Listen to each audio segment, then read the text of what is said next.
नमस्कार, मैं हूं प्रवीण दुबे। तो हाजिर हैं हम खबरों के अंदर की खबर और उसका विश्लेषण लेकर। बीते कुछ घंटों के दौरान क्या घटा आपके आसपास, क्यों घटा, उसके पीछे की कहानी क्या है, उसके घटने से क्या बढ़ेगा, कौन सी खबर ऐसी है जो आपके सरोकार से जुड़ी है, आपके लिए फायदेमंद है या नुकसानदेह, या फिर ऐसी है कि जिसके होने और ना होने से आपकी सेहत में कोई फर्क पड़ता ही नहीं। दिन भर की प्रमुख खबरों का पूरा निचोड़ अगले आधे घंटे में आपको दिखाएंगे, ताकि आप भी ये कह सकें कि खबर तो ये है।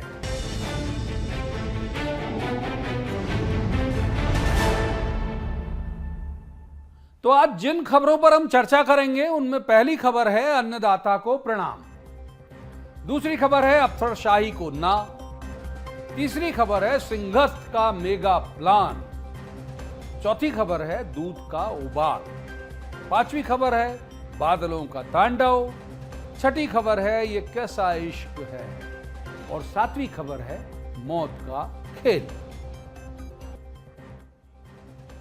तो करते हैं शुरुआत सबसे पहले अन्नदाता से जुड़ी हुई खबर। केंद्र सरकार ने सोयाबीन का न्यूनतम समर्थन मूल्य अब किसानों के लिए बढ़ा दिया। सोयाबीन 4,892 रुपए में खरीदी जाएगी। मध्य प्रदेश के मुख्यमंत्री डॉक्टर मोहन यादव ने केंद्र सरकार से यह गुजारिश की थी कि किसानों को सोयाबीन पर मिलने वाला न्यूनतम समर्थन मूल्य बढ़ा दिया जाना चाहिए। एमपी सरकार की मांग को तत्काल केंद्र सरकार ने मान लिया। क्या कुछ कहा सीएम मोहन यादव ने, पहले ये सुनाते हैं, फिर इसके अंदर की कहानी आपको बताएंगे। मोदी जी की सरकार ने सदैव उनकी नीतियां किसान हितैषी रही है। इसी तरह मध्य प्रदेश सरकार भी लगातार किसानों की बेहतरी के लिए काम करती है। मुझे जैसे ही मालूम पड़ा कि सोयाबीन के दाम को लेकर भी किसान चिंतित है, हमने कल कैबिनेट में इस प्रस्ताव को रखा और माननीय नरेंद्र मोदी जी की सरकार के लिए 4,892 रुपये का जो MSP की प्राइस रखी है, जिस पर किसानों को अपनी फसल का ठीक दाम दिलाने के लिए एक बड़ा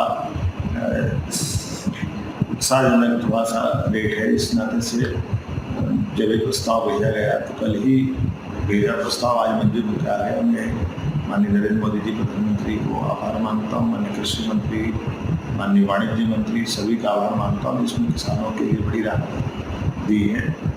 एक बार फिर प्रदेश सरकार किसानों के लिए सदैव प्रगति के मामले में कामना करती है और सदैव उनके साथ खड़ी है। मेरी दरअसल सोयाबीन उत्पादन में एमपी सबसे बड़ा राज्य है और बीते कुछ दिनों से यहां पर सियासत भी पनप रही थी। कांग्रेस किसानों की मांग को लेकर कई जिलों में आक्रामक हो रही थी। सोयाबीन का समर्थन मूल्य 6,000 रुपए किया जाए, ये मांग कांग्रेस की थी और कई जगह इस बात को लेकर कलेक्टर को ज्ञापन भी सौंपे गए। मंगलवार को हुई कैबिनेट की बैठक में दरें बढ़ाने का प्रस्ताव भेजा गया था और एक दिन में उसे मंजूर भी कर लिया गया। हालांकि महाराष्ट्र सहित 3 राज्यों में ये बढ़ा हुआ समर्थन मूल्य पहले से ही लागू है। हालांकि इस फैसले से किसानों को राहत मिलेगी, इसमें कोई दो राय नहीं है। अब बढ़ते हैं अगली खबर की तरफ।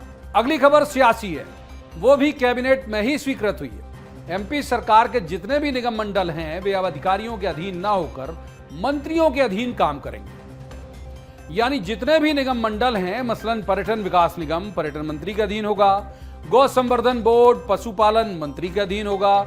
बीते कई दिनों से मंत्री इस बात को लेकर असहज थे कि विभाग उनका है जिसके अधीन ये निगम मंडल आते हैं, लेकिन यहां उनकी चलती नहीं है, बल्कि चलती है अधिकारियों की। उन्हें काम करवाने के लिए अधिकारियों की चिरौरी करना पड़ता है। पहले आपको सुनाते हैं कि फैसला क्या है, फिर इसके बाद इसके अंदर की खबर आपको बताएंगे। डिसीजन माननीय मुख्यमंत्री ने लिया है कि जितने भी निगम मंडल हैं वहाँ पर अभी तक प्रमुख सचिव अध्यक्ष थे, अब सारे निगम मंडलों में मंत्री ही अध्यक्ष होंगे। तो जितने भी जैसे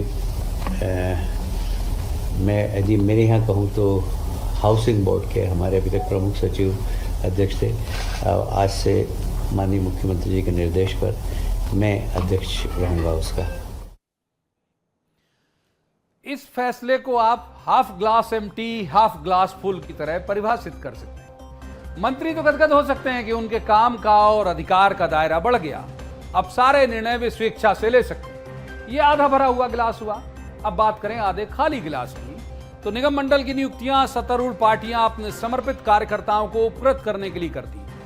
जिन विधायकों को मंत्रिमंडल में जगह नहीं मिलती उन्हें भी इसमें समाहित किया जाता है। जो नेता वंचित समूहों में रहते हैं उन्हें राज्य या कैबिनेट मंत्री का दर्जा मिल जाता है और उसका प्रोटोकॉल उनकी झांकी जमा देता है। इस फैसले से यह तो तय हो गया कि अभी कुछ दिनों तक निगम मंडलों में नियुक्तियों में समायोजन को रह रहे नेताओं को अभी और लंबा इंतजार करना पड़ सकता है। अब आते हैं अगली खबर की तरफ। अगली खबर है सिंगस से जुड़ी हुई। उज्जैन में सिंगस 27 मार्च 2028 से 27 मई तक चलेगा। इस दौरान 3 शाही स्नान और 7 पर्व स्नान होंगे। तकरीबन 14 करोड़ श्रद्धालुओं के इसमें शामिल होने की उम्मीद है। मोहन सरकार का सिंगस के लिए मेगा प्लान तैयार है। 21 विभाग मिलकर काम करेंगे। 450 काम सिंगस्त मद में पूरे करेंगे। 29.21 किलोमीटर का घाट निर्माण होगा। 30.15 किलोमीटर कान नदी डायवर्शन होगा। शिप्रा नदी पर 14 और कान नदी पर 11 बैराज बनेंगे। सिलार खेड़ी जलाशय का विस्तारीकरण करके उसको भरने का काम किया जाएगा। महाकाल मंदिर और मेला स्थल पर श्रद्धालुओं की सुविधा के लिए 23 पहुंच मार्ग बनाए जाएंगे। सुनिए पहले बाइट, फिर इस पर बात करें। सरकार 2028 में होने वाले सिंगस को लेकर बड़ी तेजी से काम कर रही है। हमारे साथ मोहन कैबिनेट के मिनिस्टर धर्मेंद्र लोधी साहब मौजूद हैं। सर, बड़ी तेजी से काम किया जा रहा है। कल भी बैठक हुई थी, उसमें पूरा रोड मैप बताया गया कि किस तरीके से सिंहस्थ को आने वाले समय में सफल बनाना है। निश्चित रूप से सिंहस्थ को लेकर हमारे यशस्वी मुख्यमंत्री डॉक्टर मोहन यादव जी निरंतर बैठकें भी कर रहे हैं, उसकी रचना योजना भी बना रहे हैं। और इस बार की जो रचना योजना बन रही है वो वास्तव में ऐसी रचना योजना है कि स्थायी रूप से वो रचना योजना बन जाए। क्योंकि कभी कभी क्या होता है, हर सिंहस्थ में पैसा खर्च होता है, अपन अस्थायी रचना बना लेते हैं, अस्थायी रोड्स बना लेते हैं।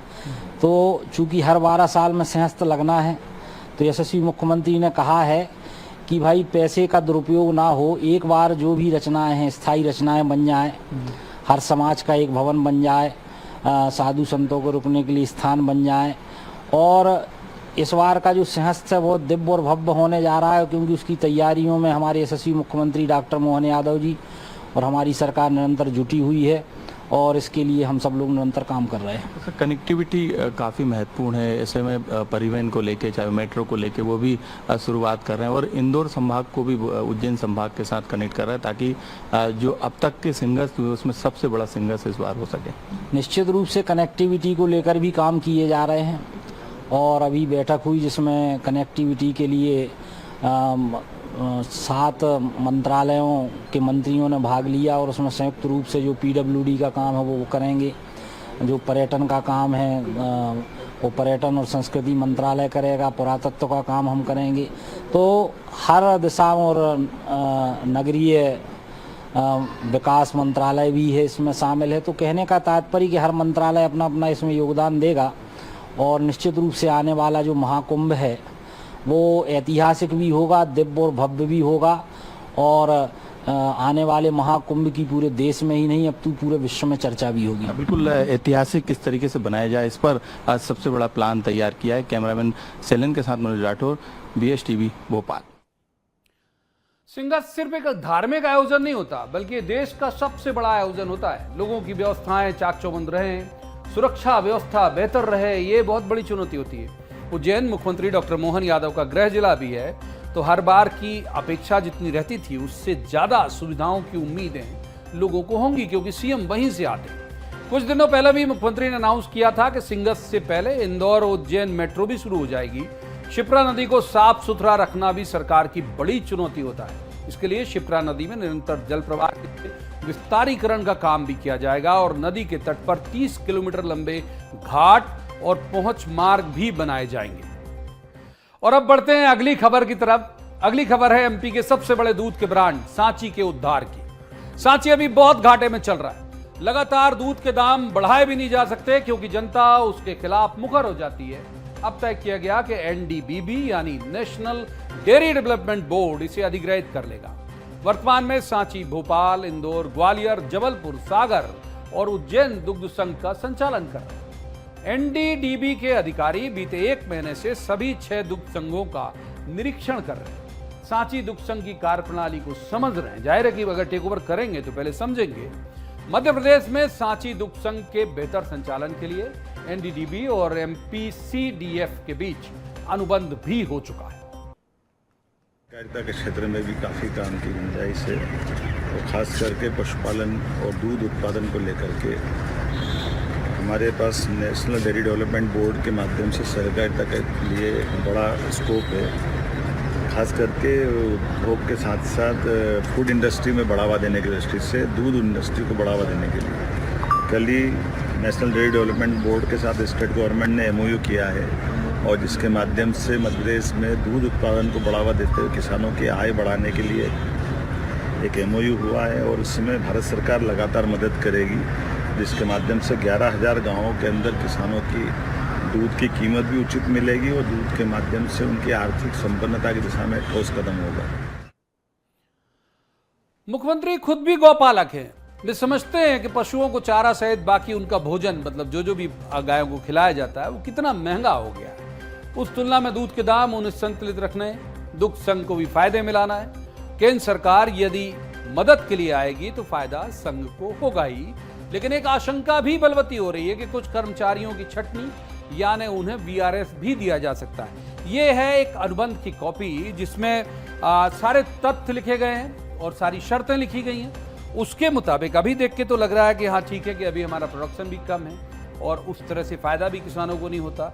यदि दिल्ली टेक ओवर करेगा इसे तो हो सकता है कि यहाँ किसानों की स्थिति सुधर सके।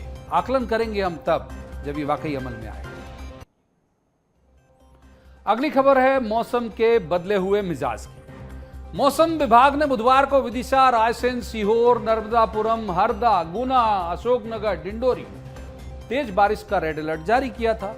हालांकि इसके पहले से ही यानी मंगलवार की शाम से ही भोपाल, इंदौर, उज्जैन सहित प्रदेश के 21 जिलों में भरपूर बारिश हो रही है। बरगी बांध के 11, तवा के 9 और हलाली के 5। इसके अलावा भोपाल के जो छोटे बांध हैं, भदभदा और कलियासोत, इन सब बांधों के गेट खोल दिए गए। उड़ीसा के आसपास डीप डिप्रेशन बना हुआ है। ये मौसम विभाग की जो शब्दावली है वो बताती है। ये उड़ीसा पोस्ट को पार करते हुए मंगलवार सुबह उत्तरी छत्तीसगढ़ और इससे लगे क्षेत्रों में एक्टिव हुआ। इस वजह से इन तमाम जिले जिनका मैंने उच्चारण किया वहां भारी बारिश का दौर जारी रहा। मानसून ट्रफ की पोजीशन प्रदेश के गुना, उमरिया होते हुए डिप्रेशन के सेंटर में है। साइक्लोनिक सर्कुलेशन सिस्टम भी एक्टिव है। शायद यही वजह है कि इतनी ज्यादा बारिश हो रही है।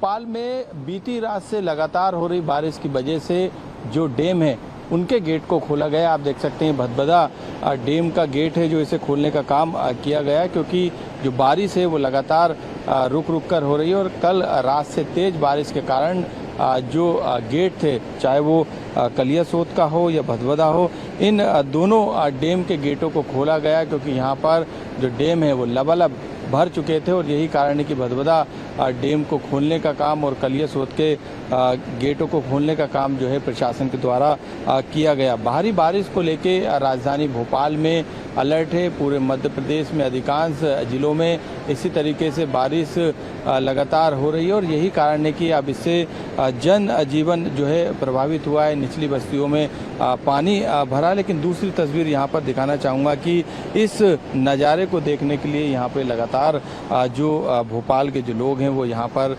देखने के लिए आ रहे हैं यहाँ पर, क्योंकि गेट खुलने के दौरान इस तरीके से पर्यटन स्थल में ये डैम के आसपास की जगह जो है तब्दील हो जाती है और यही सबसे बड़ी वजह है कि इस नज़ारे को देखने के लिए यहाँ पे बड़ी संख्या में जो है लोग यहाँ पर पहुँचते हैं। क्योंकि बारिश को लेकर मौसम विभाग का कहना है कि जो सिस्टम डेवलप हुआ है बंगाल की खाड़ी से वो काफ़ी स्ट्रॉन्ग है। यही कारण है कि आने वाले 3-4 दिन में इस तरीके से और यही स्थिति जो है मध्य प्रदेश के अधिकांश जिलों में बनी रही। कैमरामैन शैलेंद्र के साथ मनोज राठौर, BSTV भोपाल।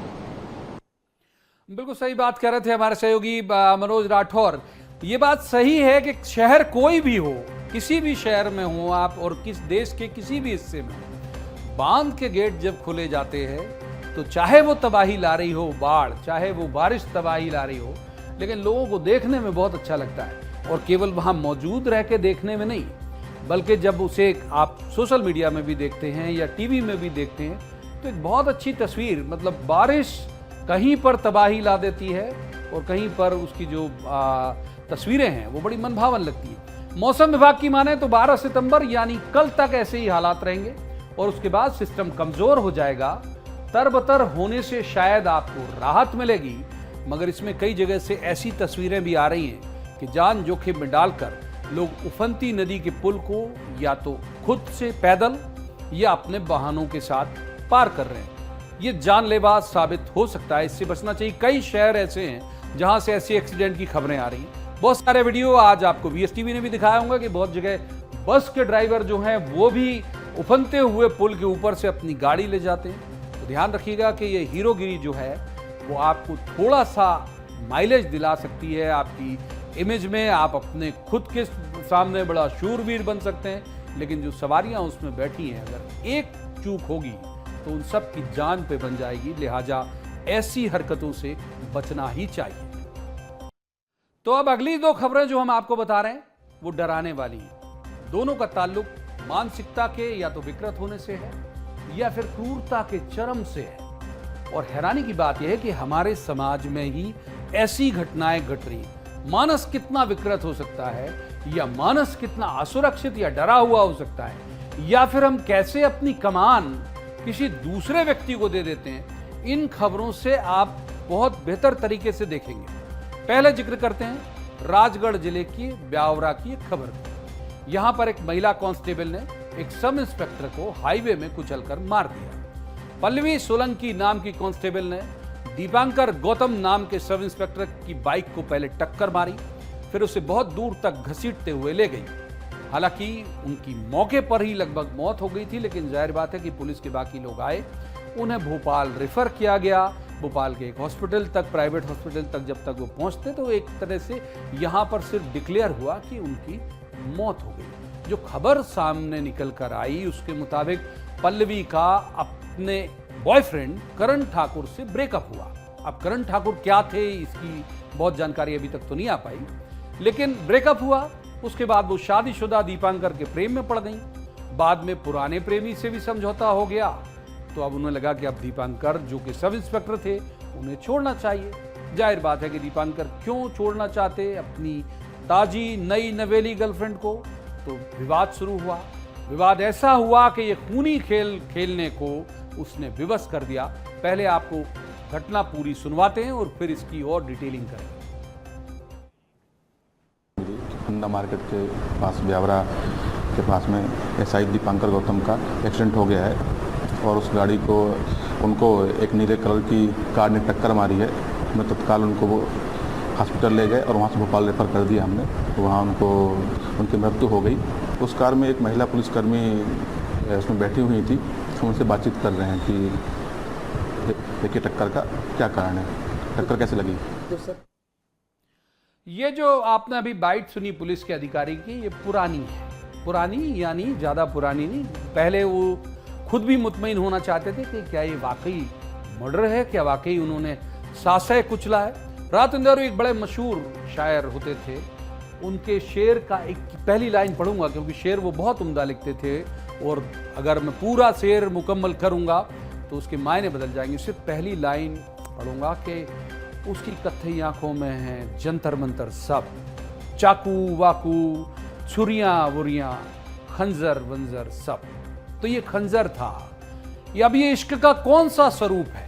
पल्लवी का ब्रेकअप आप शायद जानते नहीं होंगे कि इस वजह से हुआ कि उसके प्रेमी ने, मतलब उसके पुराने बॉयफ्रेंड ने, जो अभी मर्डरर के तौर पर उसके साथ गाड़ी में था, उसने उसे गोली मारी थी जो उसकी गर्दन से रगड़ खाते हुए निकल गई।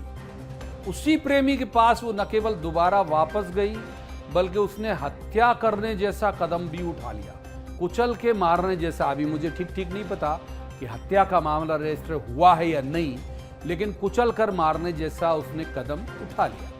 अब जहां तक सवाल सब इंस्पेक्टर का है, तो उन महाशय ने भी 2 साल पहले ही लव मैरिज की थी और 2 साल बाद ही पल्लवी के प्रेम में पड़ गए। तो ये रिश्तों का कैसा बिखरा हुआ, कितना विभत्स रूप है कि आप लव मैरिज करते हैं, 2 साल भी नहीं हो पाते आपके सुखद दाम्पत्य के, यदि सुखद रहा हो तो, और उम्मीद की जानी चाहिए कि सुखद रहा होगा, आप तुरंत एक गर्लफ्रेंड बना लेते हैं। और वो गर्लफ्रेंड जो उसका बॉयफ्रेंड जिससे जान से मारने के लिए आमादा था, वो उसके बाद फिर वापस लौट जाती है। तो ये कहीं ना कहीं, जैसे मैंने पहले भी कहा, कि मानसिक तौर पर हम कितने कमजोर हैं। और मानसिक कमजोरी यदि सुसाइड की शक्ल में आए तो लगता है कि आप मानसिक तौर पर कमजोर हैं, और लेकिन यदि ये इस शक्ल में आए जिस शक्ल का हमने आपसे जिक्र किया तो फिर समझ आता है कि आप बेहद क्रूर हैं। और अब जैसे मैंने कहा कि आखिरी खबर भी दर्दनाक है। मुरैना में 17 साल के एक लड़के ने ऑनलाइन गेम फायर फ्री का टास्क पूरा करने के लिए छत से कूद गया और इस कूदने से उसकी मौत हो गई। महत्वपूर्ण यह है कि उसने अपनी मां से पूछा भी था कि छत से कूदने पर कितनी चोट लगती है। तब तो मां ने डपट दिया था कि क्यों पूछ रहे हो। जाहिर बात है कि मां से अगर कोई पूछे कि मैं छत से कूदूंगा तो कितनी चोट लगेगी, तो वो चोट जब लगेगी तब लगेगी। मां के दिल में तो सबसे पहली बार उस उच्चारण के साथ ही लग जाती है। बताया जाता है कि पूरे वक्त वो मोबाइल पर गेम खेलता था, लेकिन परिवार वालों को हमेशा ये लगता था कि समझदार है, और जाहिर है 17 साल एक समझदारी वाली उम्र तो मानी ही जाती है। तो परिवार वालों को भी लगता था कि समझदार है, अपना हित अहित समझता होगा और कोई कुछ ऐसा गलत नहीं करेगा जिससे वो खुद को नुकसान पहुंचा सके। लेकिन हुआ, और अनुमान जो है वो गलत था और आशंका बड़ी थी। वो कूद गया और उसकी डेथ हो गई। सुनिए। संभवतः वो जो है या तो कूद गया है या गिर गया है। ये घटनाक्रम जो है मर्ग कायम किया गया है। मर्ग जांच के दौरान ही उसमें अंतर मे भी देखिए, क्योंकि उसका मोबाइल अभी मिला नहीं है, मोबाइल से और अन्य लोगों से बातचीत के बाद स्पष्ट हो पाएगा कि ये जो है ये इसकी आत्महत्या है कि या एक्सीडेंटली गिर गया है। पता नहीं, छत पे से गिर गया है। मैं सो गया हूँ, टीवी चला रहा था रात को, मोबाइल में भी लगा था। अब पता नहीं, मैं देखता तो नहीं कि गेम खेल रहा है, क्या कर रहा है, कुछ भी कर रहा हूँ। पर 3:20 के बाद मैंने बंद कर दिया, बेटा मेरे को सोने दे। और सोने के बाद मैं सो गया, फिर पता नहीं है। फिर तो मेरे को 5 बज के 3 मिनट पर रहे तो भैया नीचे बुलाया, तब पता चला है। देखा तो मेरे लड़का था, वो तो चिपक कर शरीर थे, पापा मेरे को बचाओ, पापा मेरे को बचाओ। कुछ दिनों पहले इंदौर की भी एक नाबालिग लड़की ने 14वीं मंजिल से कूद के जान दे दी थी, और उसके बारे में जो जानकारी आई थी वो भी ये कि वो रोब्लॉक्स नाम का कोई गेम खेलती थी और उसी का टास्क पूरा करने के लिए उसने जान दी। ऐसे जानलेवा गेम खेलने से अपने बच्चों को रोकने के लिए परिवार वालों और दोस्तों को जरूर टोकना चाहिए। ऐसी घटनाएं तभी रुक सकती हैं जब समय रहते इस लत का पता चल जाए। सरकार को भी चाहिए कि ऐसे खतरनाक ऑनलाइन गेम्स पर पाबंदी लगाएं। क्या सूरत हो सकती है पाबंदी लगाने की, उस पर विचार किया जाना चाहिए और जल्दी से जल्दी रोकना चाहिए, क्योंकि जाने वाला तो चला जाता है लेकिन अपने पीछे छोड़ जाता है बहुत सारे रोने वाले जो जीवन भर रोते रहते हैं। तो इस कार्यक्रम के लिए आज इतना ही। कल इसी वक्त इसी चैनल पर आपसे दोबारा मुलाकात करेंगे, तब फिर करेंगे खबरों का विश्लेषण। दीजिए इजाजत, अपना बहुत ख्याल रखिए और देखते रहिए BS TV। नमस्कार।